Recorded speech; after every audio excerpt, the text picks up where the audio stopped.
ओम शांति। मैं बीके राजेश्वरी सभी आत्माओं का स्वागत करती हूँ। आज मैं आप सबको बताऊंगी, अगर योग करते समय मन के अंदर व्यर्थ की बातें आती हैं तो उसको हम कैसे रोकें। देखिए, आप सबको पता है कि जब हम योग करने बैठते हैं तो ऑटोमेटिक ही व्यर्थ की बातें मन के अंदर आती है। हम सोचें कि हम व्यर्थ का ना सोचें, हम बुद्धि बाबा से लगाएं, लेकिन फिर भी हमारे मन के अंदर व्यर्थ चलने लगता है। क्योंकि आप सबको पता है ये मन बहुत चंचल है। जरा सी देर में कहीं चली जाएगी बुद्धि और जरा सी देर में कहीं चली जाएगी बुद्धि। कभी किसी के बारे में सोचने लगेंगे, कभी कुछ सोचने लगेंगे। तो इस मन को अपना एक जगह लगाना है हमें। लेकिन जब हम योग में मन लगाते हैं, जब भी ये मन भागता है, तो इस मन को हम कैसे शांत करें जो हम इस मन को बाबा की तरफ लगा सके। देखिए, आप सबको पता है योग में अपने मन को लगाने के लिए मन को एकदम खाली रखना है। मन जब खाली रहेगा तो मन शांत भी रहेगा, और मन शांत रहेगा तो आपका योग भी पावरफुल लगेगा। लेकिन मन तो खाली नहीं है, मन के अंदर व्यर्थ की बातें आ रही है, सोच चल रही है, अभी ये करना है, वो करना है, ये वो दुनिया भर की बातें मन के अंदर चल रही है। तो इस मन को जब तक हम शांत नहीं करेंगे, जब तक ये मन बाबा की तरफ नहीं लगेगा। जब हम योग करने बैठते हैं, किसी की कोई कहीं भी बात याद आ जाती है, या हमें काम करना है घर का वो याद आ जाता है, या करना है कुछ उसको याद आ जाता है, यानी कि कोई भी बात है वो हमें याद आ जाती है योग के समय में। लेकिन हमें मन को शांत रखना है और सारी बातें हमें उस समय अपने मन से निकाल देनी है। लेकिन देखिए, ये मुश्किल नहीं है, ये नामुमकिन भी नहीं है। आप जब योग करने बैठते हो तो पहले गीत लगाया करो बाबा के, पहले गीत लगाया करो, पहले गीत सुना करो, गीतों के जरिए बाबा से बातें करा करो, योग लगाया करो। भले नहीं आता लेकिन आप गीत सुना करो। जब आप डेली गीत सुनोगे और बाबा से बातें करोगे, बुद्धि अपनी बाबा की तरफ ले जाओगे गीत के जरिए, फिर उसके बाद अपने आप से योग करो। देखिए, पढ़ाई पढ़नी है लेकिन मेहनत आपको करनी पड़ेगी। जब आप धीरे धीरे ऐसे करोगे तो वो आपकी रूटीन में आ जाएगा सब कुछ, लेकिन वो डेली करना रहेगा आपको। देखिए, जब आप धीरे धीरे रोज़ प्रैक्टिस करोगे, प्रैक्टिस को कभी भी छोड़ना मत, यानी कि रोज़ आपको योग करना है जैसे बता रही हूँ। और फिर जो आपके मन के अंदर व्यर्थ की बातें या किसी की सोच या कोई बात आपके मन के अंदर चलने लगती है, वो ऑटोमेटिकली धीरे धीरे सब खत्म हो जाएगी।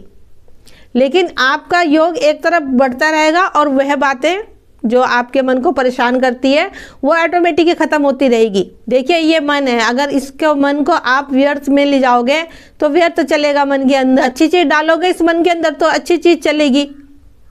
तो इसलिए कहती हूँ कि थोड़ी थोड़ी देर में बुद्धि योग बाबा से लगाया करो। ये नहीं कि योग में बैठ के, वैसे भी अपनी बुद्धि बाबा की तरफ रखा करो, ज्ञान का चिंतन करा करो, मुरली का चिंतन करा करो, सुदर्शन चक्र फिराया करो, तो ऑटोमेटिक ही सारी बातें ये आपके दिमाग में चलनी लगेगी। बार बार उस बात का चिंतन करते रहो, उस बात को सोचते रहो।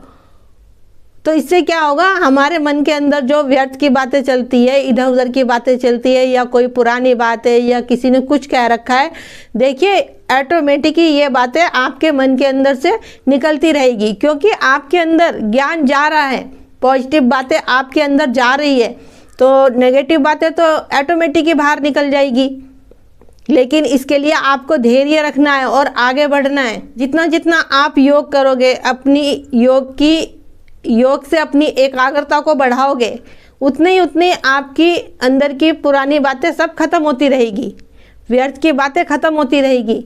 इसीलिए कहती हूँ बार बार मुरली सुना करो। जितना आप मुरली सुनोगे, जितनी बार आप मुरली सुनोगे, उतनी ही आपके अंदर से व्यर्थ की बातें सब डिलीट होती रहेगी। लेकिन उसके लिए ज्ञान भरना पड़ेगा, ज्ञान को अपने अंदर समाना पड़ेगा। देखिए, आप योग करोगे और आपके मन के अंदर व्यर्थ की बातें आ रही है, तो लेकिन आपको योग करना छोड़ना नहीं है, क्योंकि समय लगता है थोड़ा सा। लेकिन अगर आप उस काम को दिल से कर रहे हो तो उस काम में आपको सफलता जरूर मिलेगी।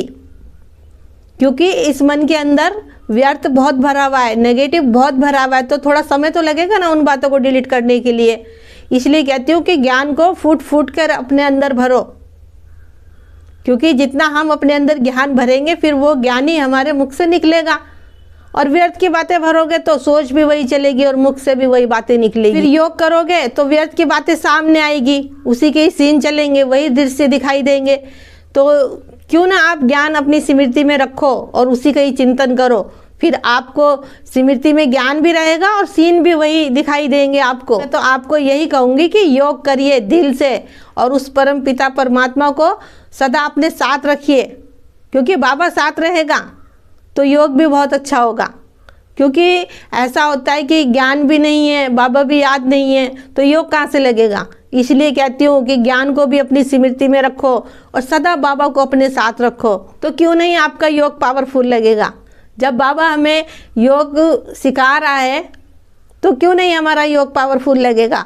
लेकिन आप धैर्य रखिए, स्वयं परम पिता परमात्मा हमारे साथ है। तो मेरा आज की वीडियो बनाने का यही उद्देश्य है कि योग करते समय अगर मन के अंदर व्यर्थ की बातें आती है या भटकता है तो आप क्या करें। तो ठीक है, फिर चलती हूँ, कल फिर मिलूँगी कोई नई वीडियो के साथ। जब तक के लिए ओम शांति, ओम शांति।